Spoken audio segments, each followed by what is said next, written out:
시편, 이 긴 시편에 그래도 가장 많이 듣고 읽어보는 시편이 23편이 아닌가라고 생각합니다. 특별히 여호와는 나의 목자시니 내게 부족함이 없으리로다. 이 말씀은 교회를 좀 다니셨다라면 정말로 많이 들었을 말씀인데요.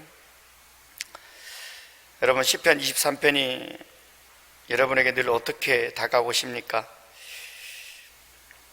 설교 준비를 하면서 시편 23편에 다윗의 모습, 또 다윗의 신앙, 다윗의 여건, 환경들을 보면서 저가 살아가고 있는 모습은 어떤가 돌아보게 되었습니다. 우리 함께 또 귀한 말씀 나누면서 내 삶과 모습, 하나님 보시기에 어떠한가 함께 나눠보기를 소망합니다. 초등학교에서 있었던 일인데, 미술 시간에 선생님이 가장 그리고 싶은 그림을 도화지에 그려보라고 했습니다. 아무거나 상관없고 정말로 그리고 싶은 것을 그려보라 했던 거예요. 선생님이 이 말씀에 학생들이 고민하다가 하나 둘씩 그림을 그리기 시작합니다. 여러분, 초등학교 때 다 그림 그려보셨잖아요. 그림 그릴 때 바로 물감 칠한가요? 안 그러죠. 연필로 스케치 하잖아요. 또 화가 난 것처럼 꼭 그 사비 연필은 다 하나씩 준비합니다. 그냥 연필로 안 해요. 사비 연필은 두꺼운 거, 이렇게 그림 그릴 때 쓰는 거.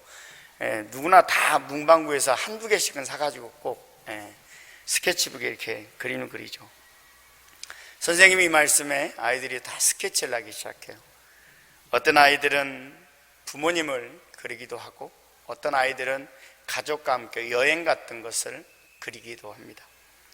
자신의 꿈을 그리는 친구도 있고, 또 의사나 파일럿과 같은 그런 사람을 그리는 사람도 있어요.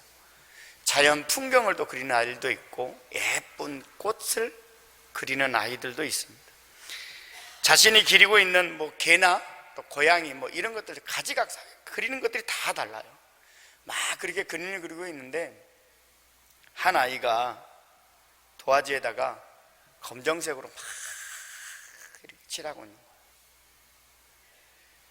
40분 동안 그림을 그려고 40분을 시간을 줬는데, 3장의 도화지에다가 까맣게 검정색으로 크레파스로 그림을 그리는 거예요.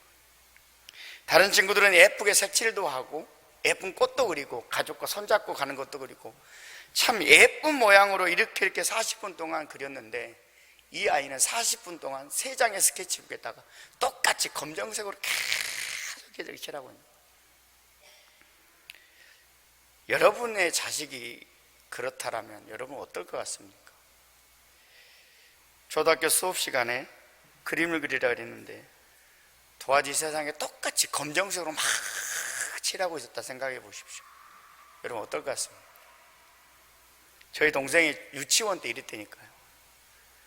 유치원 학에 그런 있어서 부모를 초청을 해서 갔는데, 저하고 5살 차이 나요. 동생이 어리죠. 갔는데 뭘 이렇게 이렇게 그 액자 비슷하게 해서 다 이렇게 벽에다 붙여놨어요. 아이들 막 부모들 손잡고 찍는 그런 그림, 꽃 그림 막 별난 거 했는데, 한 가운데 까맣게 한 장이 딱 있어요. 그 밑에 저 동생 이름이 김민규 딱 써 있는 거예요. 황당했습니다, 여러분. 다 알록달록해요. 다른 그림들은 다 알록달록, 이쁜 색깔로 다. 까만 종이 한 장, 그냥 스케치북 하나에 딱 까맣게, 아무 색깔도 없습니다. 그냥 다 까매. 그나마 저희 동생은 한 장 칠했죠. 이 아이는 3장의 스케치북에 까맣게 칠했다 생각해 보십시오. 선생님이 이 그림을 보고 심각해지기 시작합니다. 다른 선생님들에게 이 그림을 가져가서 공유를 했어요. 한 아이가 이런데 어떻게 하면 좋겠냐고. 모든 선생님의 의견이 부모님을 만나서 이야기하면 좋겠다고 부모님을 학교로 초청을 했습니다. 학교에 있었던 일을 부모에게 이야기를 했어요. 그리고 한번 정신과 상담을 받아보는 것이 좋지 않겠나라는 의견을 냈고, 부모도 그 그림을 보고 그렇게 생각을 했습니다. 정신과 의사 선생님이 똑같은 상황에서 그 아이에게 가장 그리고 싶은 것을 그려보라고 해요. 또 똑같이 검정색으로 스케치를 계속해서 그리고 있는 거예요. 그래서 며칠 동안 병원에 같이 부모님과 같이 있으면서 약도 좀 먹고 정신적인 안정도 좀 취하면서 있었으면 좋겠다는 결론을 맺고 부모님과 그렇게 병동에서 며칠을 지내게 됩니다. 그러면서 아이에게 계속해서 그림을 그려보게 했어요. 똑같이 계속해서 눈만 뜨면 스케치북에 검정색만 칠하고 있는 거예요. 그러던 중에 간호사가 이상한 부분 하나를 발견합니다. 스케치북에 그림을 그리는데 하얀색 부분이 있는 거예요. 다 검은데 하얀색 부분이 가끔 보이기 시작하는 거예요. 아기상에서 이 사실을 의사 선생님이 말을 했어요. 이 아이가 병원에 있으면, 학교에서부터 병원에 있으면서 많은 그림을 스케치북에 거하게 칠해서 있는 거예요. 그래서 그것을 한번 다 이렇게 모아봤어요. 모아서 딱 봤더니 무엇 그려놨겠습니까? 고래를 그려놓은 거예요. 고래. 제가 이 그림을 한번 딱 띄워주면 딱 이해할 텐데, 제가 이걸 방송실에 해달라고 이야기한다고 하면서 오늘 찬양하고 뭐 다른 거 아니라고 잊어먹고 말을 못했어요. 일본에서 공익 광고에 그 그림은 나오는 내용입니다. 한 아이가 그 도화지에 큰 고래 한 마리를 그리고 그 테두리에 하얗게 칠해놓은 거예요.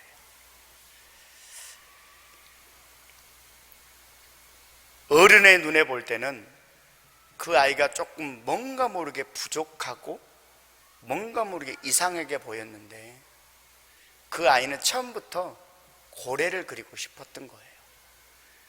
그래서 까맣게 먼저 칠하기 시작했던 겁니다.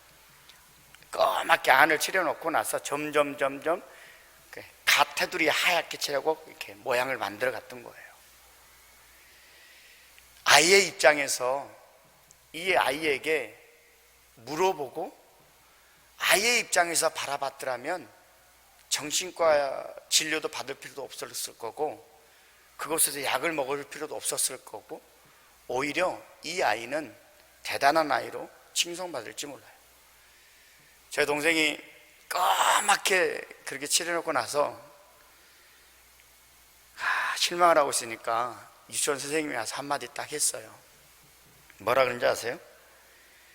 이 아이는 대단한 아이가 될 것 같다고. 처음에는 그 말이 위로가 안 됐습니다. 나오네. 이게 맨 마지막, 혹시 나중에 한번 띄워줘 보세요. 맨 마지막 부분만, 고래 딱 그 그려진 부분만 다시 꺼. 다시 꺼. 맨 마지막 부분만 딱 보여줘 보세요. 고래 딱 나옵니다. 그러면 선생님이 진짜 이 아이는 뭔가 될 것 같다 그러면서 저희에게 뭐라 그러냐면, 이 검정한 게 뭔지 아냐고 그러더라고요. 어떻게 알아요, 제가? 근데 저희 동생이 그렸던 그림이 뭐냐면 동굴을 그린 동굴. 동굴이 까맣잖아요. 불빛이 없으니까. 한 번도 가본 적은 없습니다. 동굴을 가본 적은 없는데, 모르겠어요. 어디서 봤는지 모르겠는데 동굴을 그리고 싶었대요. 그래서 온 천지에다 까맣게 칠해놓은 거예요. 선생님이 이 아이는 뭔가, 유치원 선생님이 뭔가 좀 될 것 같다, 그런 이야기에 위안을 받고는 왔으나 뭔가 좀 이상하더라고요. 기분은 좀 이상했습니다. 이렇게 끝부분만 하얗게 칠하고 나머지 다 까맣게 칠한 거예요. 아이의 입장에서 보았더라면, 물어보고 또 같이 공유했더라면, 여러분, 이 아이는 어땠을까요? 하나님께서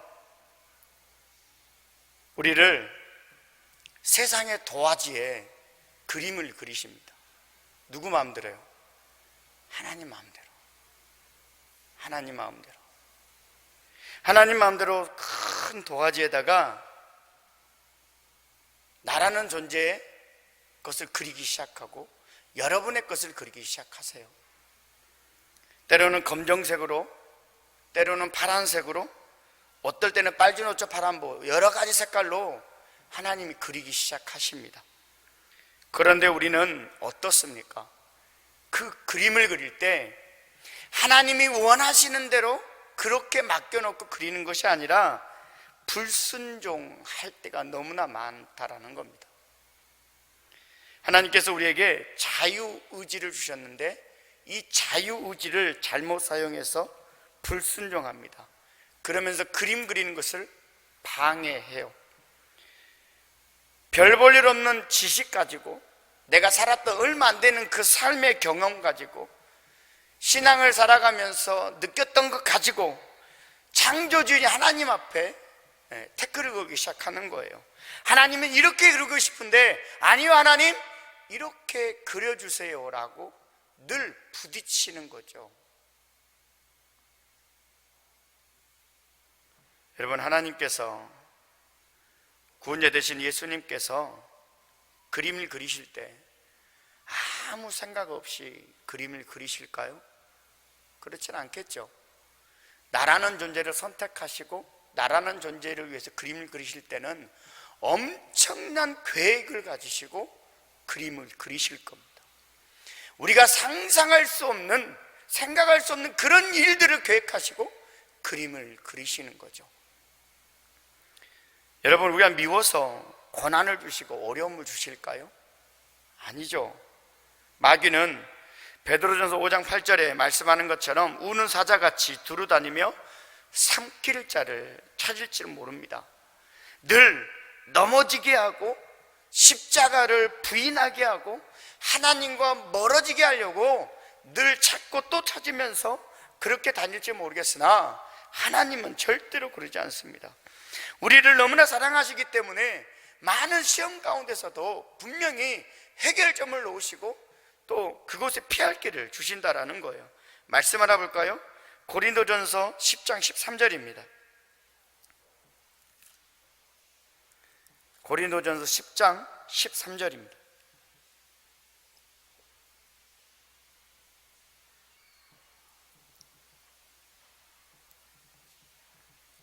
고린도전서 10장 13절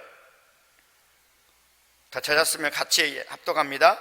사람이 감당할 시험 밖에는 너희가 당할 것이 없나니 오직 하나님은 미쁘사 너희가 감당하지 못할 시험 당함을 허락지 아니하시고 시험 당할 쯤에 또한 피할 길을 내사 너희로 능히 감당하게 하시느니라. 아멘. 어떻게 한다고요? 감당하게 하신다. 이게 하나님입니다. 피할 길을 미리 그래서 감당하게 하시는 거예요. 그래서 베드로전 5장 7절에 모든 염려를 다 주님 앞에 맡기라라고 말씀하고 있습니다. 감당할 일을 이미 다 감당할 수 있도록 하시니까 맡기라는 거죠. 피할 길을 이미 예배해 놓으시니까 맡기라고 이야기를 하는 겁니다. 바울은 그랬습니다. 다 하나님 앞에 맡기고 나갑니다. 다윗의 삶이 여러분 순탄한 삶이었습니까? 한 15, 16 정도 되는 나이에 기름 부음을 받습니다. 그리고 이스라엘의 두 번째 왕으로 기름 부음을 받죠. 그때 사울 왕이 통치하고 있는 시기에 다윗이 기름 부음 받아요. 이것 때문에 다윗은 수많은 죽음의 고비를 넘어갑니다. 얼마나 어려운 삶을 살았겠습니까? 쫓겨다니고 동굴에 숨어 있고 때로는 굶기도 하고 그러면서 수많은 어려움들을 그가 겪으며 살아가요.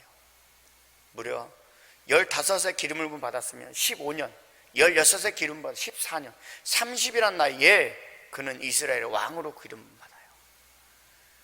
그때서야 비로소 쓰임 받습니다. 14년, 15년, 16년 되는 그 시간 얼마나 어려웠겠습니까? 정말로 어려운 삶이었을 겁니다.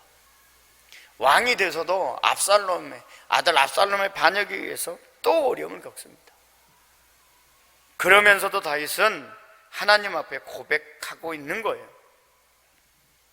하나님만을 바라보며 살아가겠다라고.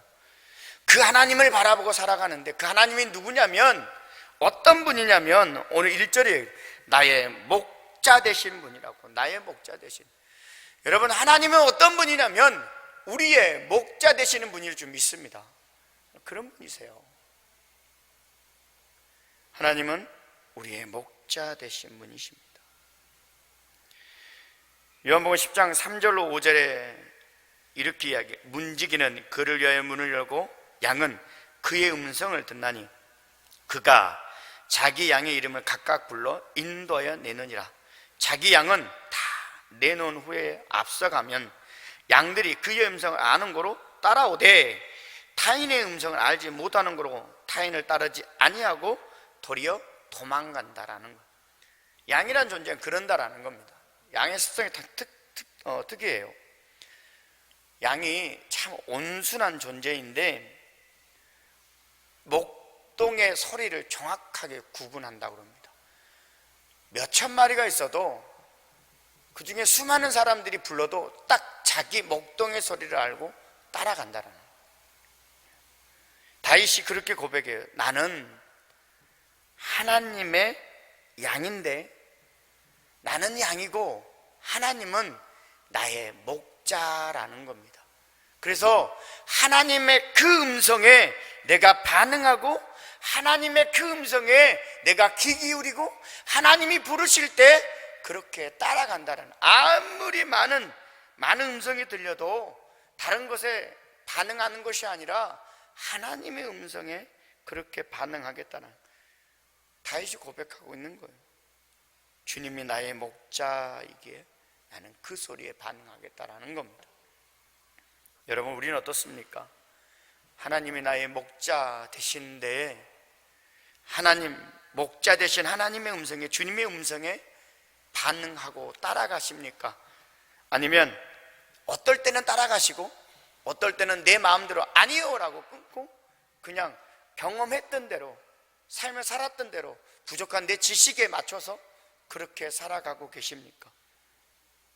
창세기 1장과 2장에 가면 하나님이 천지 만물을 창조하시죠. 말씀으로 창조하십니다. 그러면서 아담과 하와를 만들어 놓으시고 너무나 행복하셨어요. 그러면서 그들에게 다 누리게 하시는데 한 가지는 그러지 못하게 하게 하죠. 그 한 가지가 뭡니까? 뭐예요? 선악과죠. 창세기 2장 17절입니다. 창세기 2장 17절에 선악을 알게 하는 나무의 열매는 먹지 말라. 내가 먹는 날에는 반드시 죽으리라 하시니라. 반드시 먹는 날에는 반드시 죽으리라 하시니라 그랬어요. 그런데 3장에 가서 목자의 소리만 들어야 될 아담과 하와가 목자의 소리가 아닌 다른 소리를 듣게 됩니다. 창세기 3장 1절 우리 한번 같이 볼까요? 제가 오늘 본문의 내용, 본문 아무것도 안 줬으면 다 찾으셔야 합니다. 여러분 찾아야 치매도 안 걸립니다. 창세기 3장 1절입니다. 창세기 3장 1절 다 찾았으면 같이 봅니다. 그런데 뱀은 여호와 하나님이 지으신 들짐 중에 가장 강교하니라. 뱀이 여자에게 물어 이르되 하나님이 참으로 너에게 동산 모든 나무의 열매를 먹지 말라 하시더냐. 뱀이 여자에게 그러죠. 하나님이 참으로 진실로 정녕 그렇게 말씀하시더냐. 뭐라 얘기하겠어요? 동산에 있는 모든 나무의 열매를 먹지 말라 하시더냐. 우리에게 진짜로 먹지 말라 하시더냐? 라고 물어보고 있는 거예요. 정녕 진실로 하나님께서 동산에 있는 나무, 모든 나무 열매를 우리에게 먹지 말라 하시더냐? 라고 물어보고 있는 겁니다. 이 말에 여자가 흔들리기 시작하는 거예요. 여자의 반응이 3장 2절과 3절입니다. 여자가 뱀에게 말하되 동산 나무의 열매를 우리가 먹을 수 있으나 동산 중앙에 있는 나무의 열매는 하나님의 말씀에 너희는 먹지도 말고 만지지도 말라 너희가 죽을까 하노라 하셨느니. 2장 17절에 선악을 알게 하는 나무의 열매는 먹지도 말라 내가 먹는 날에는 반드시 죽으리라 하시니라 그랬어요. 근데 3장 3절에 뭐라 그럽니까? 2장 17절과 3장 3절에 다른 점이 뭡니까? 다른 점이 뭐예요? 에? 반드시 죽으리라 했어요. 그죠? 근데 뭐라 그럽니까? 죽을까? 물음표를 달아요. 또 없는 말을 합니다. 2장 17절에는 내가 먹는 날에는 이렇게 이야기를 하는데 3장 3절에는 먹지도 말고 만지지도 말고. 거짓말이에요. 하나님 그렇게 말 안 했어요. 모세가 반석에 하나님께서 그 반석에 물을 내리실 때 민수기에 보면 반석을 치라 그럽니다. 모세가 2번 쳐요. 그러면서 모세가 하는 소리가 우리가 너희를 위하여. 반석에 물이 나오게 한 건 누굽니까? 모세인가요? 아니, 모세는 도구에 불과했습니다. 그 반석을 여러분 모세가 아니었더라도 하나님이 하시면 다른 사람도 물 나오게 할 수 있어요. 반석 칠 수 있잖아요. 저도 가서 지금 반석 칠 수 있어요. 어느 꼬마 아이들도 다 칠 수 있습니다. 나오게 하신 분은 하나님이신 거예요. 2장 17절과 3장 3절의 차이는 먹는 날에는 먹지도 말고 만지지도 말고 반드시 죽으리라 해요. 죽을까? 하나님의 음성에, 목자의 음성에 귀 기울였더라면 그 사단의 그 유혹에 정확하게 뿌리쳤어야 됩니다. 그런데 그 음성에 반응하는 거예요. 그랬더니 선한 길로 걸어갔던 것이 아니라, 순종의 길로 걸어갔던 것이 아니라 타인의 길, 타인의 소리를 듣고 죄악의 사단의 소리를 들어서 하나님의 영광을 가리기 시작합니다. 사랑하는 성도 여러분, 우리는 절대로 이래서는 안 됩니다. 여러분은 하나님의 음성, 우리의 구원자 되시는 예수님 음성에 반응하는 여러분 되기를 간절히 축원합니다. 하나님만이, 예수님만이 우리의 목자 되시는 거예요. 바울이 그랬습니다. 다윗이 그랬습니다. 수많은 선지자들이, 수많은 성경에 나오는 인물들이 그랬습니다. 오늘 본문에 나온 다윗도 그래요. 정말로 어려운 환경이지만 자신을 양이라고 이야기하면서 목자 되시는 하나님의 그 음성에 그는 반응합니다. 하나님이 나의 목자이시니까 목자 되신 하나님의 음성에 내가 반응하겠다라고 그는 그렇게 살아가고 있는 거예요. 그랬더니 하나님이 1장 1절 마지막 보시죠. 23장 1절에 내게 부족함이 없어, 부족하지 아니하도록 하나님께서 그에게 은혜를 내려주시는 거예요. 다윗은 이스라엘 역사의 최고의 왕으로 그렇게 불려지게 됩니다. 하나님 앞에 엄청난 축복의 역사로 그는 그렇게 살아가요. 여러분, 다윗처럼 이런 은혜를 받고 싶습니까? 그렇다면 하나님의 음성에, 목자 되신 예수님의 음성에 늘 반응한 여러분 되시기를 바랍니다. 그러면 하나님께서 우리를 정말로 많은 것으로 채워주시는 거예요. 물론 부족할 때도 있습니다. 이스라엘 백성도요, 하나님께서 다 주실 때 완벽하게 주시지는 않았어요. 왜 그랬을까요? 다른 이유가 아니라 하나님이 하심을 그들에게 보이기 위해서였던 거예요. 여러분, 다 완벽하게 줘보세요. 교만하기 시작합니다. 로또 기도하는 대로 다 돼보십시오. 50억씩 막, 여기 계신 분들 다 50억씩 하나님이 막 빵빵 싸줘 보세요. 교회 아무도 안 나올 겁니다.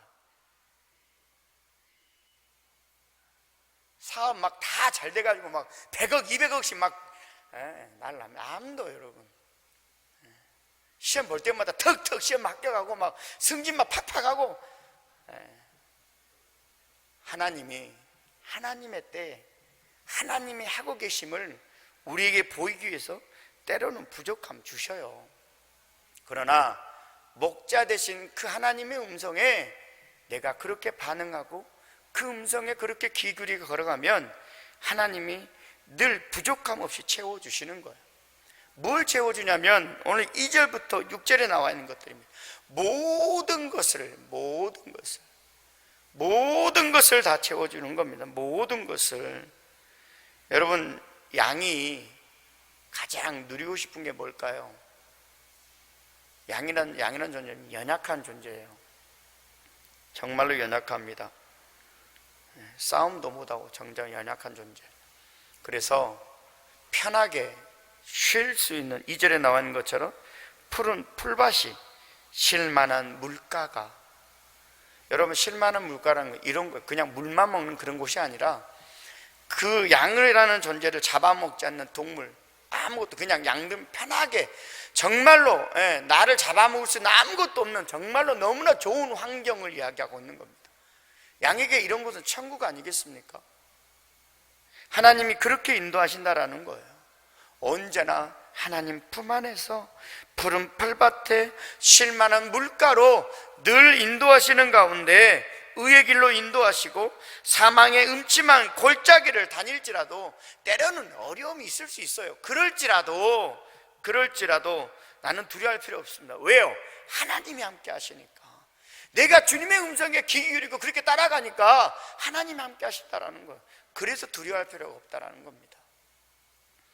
아무리 신앙생활을 잘하고 아무리 내가 목사고 장로님이고 권사님이고 그렇게 살아도 여러분 고난 없습니까? 아니요, 있어요. 뭐 저희라고 편안할 것 같습니까? 안 그렇습니다. 여러분 교회 장로님들이라도 편안할 것 같습니까? 아니에요. 권사님들이라도 편안할 거 아니에요. 30년 40년 교회생활라도 편안할 것 같습니까? 아닙니다. 고난은 다 있습니다. 그러나 그 고난 음침한 골짜기를 다닐지라도 내가 두려워하지 않는 이유는 주님이 나와 함께 하시기 때문에, 내가 그 음성을 듣고 따라가기 때문에 나는 두려워할 필요 없다라고 다윗이 고백하고 있는 겁니다. 다 채워주시는 하나님, 다 우리에게 주시는 하나님, 그 하나님의 음성에 내가 그렇게 귀 기울이고 가면, 하나님만을 바라보며 살아가면 하나님께서 우리에게 부족함이 없이 채워질 거라 믿습니다. 주는 나를 기르시는 목자요, 나는 주님의 귀한 어린 양. 푸른 풀밭 맑은 시내 물가로 나를 늘 인도하여 주신다. 주는 나의 좋은 목자, 나는 그의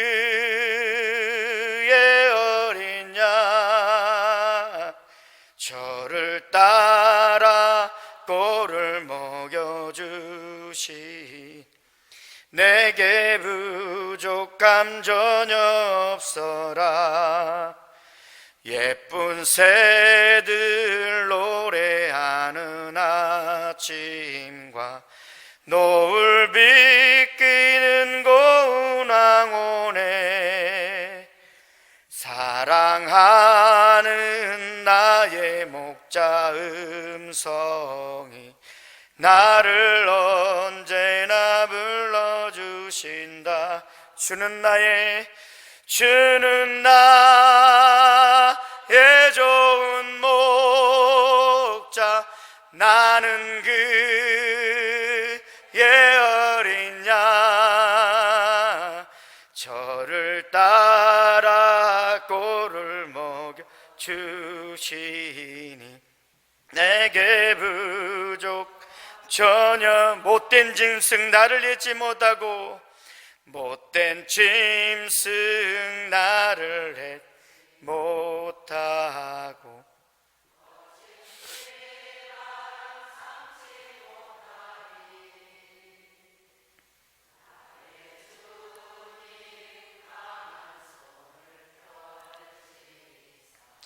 나를 주야로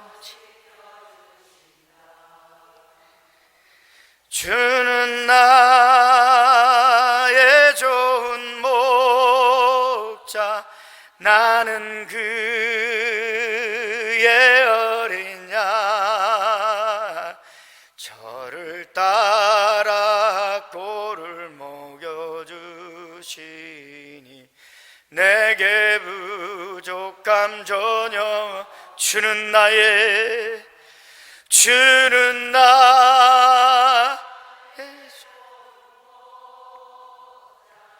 나는 그의 어린 양 저를 따라 꼴을 먹여주시니 내게 부족함 전혀 없어라. 아멘. 주님이 나의 목자일 줄 믿습니다. 주님의 음성만 듣고 따라가면 우리에게 부족함이 없이 채워주는 귀한 은혜의 역사가 있을 줄 믿사오니 늘 주님만을 쫓아 살아가는 우리에게 모든 성도님 되시기를 주님의 이름으로 축원합니다.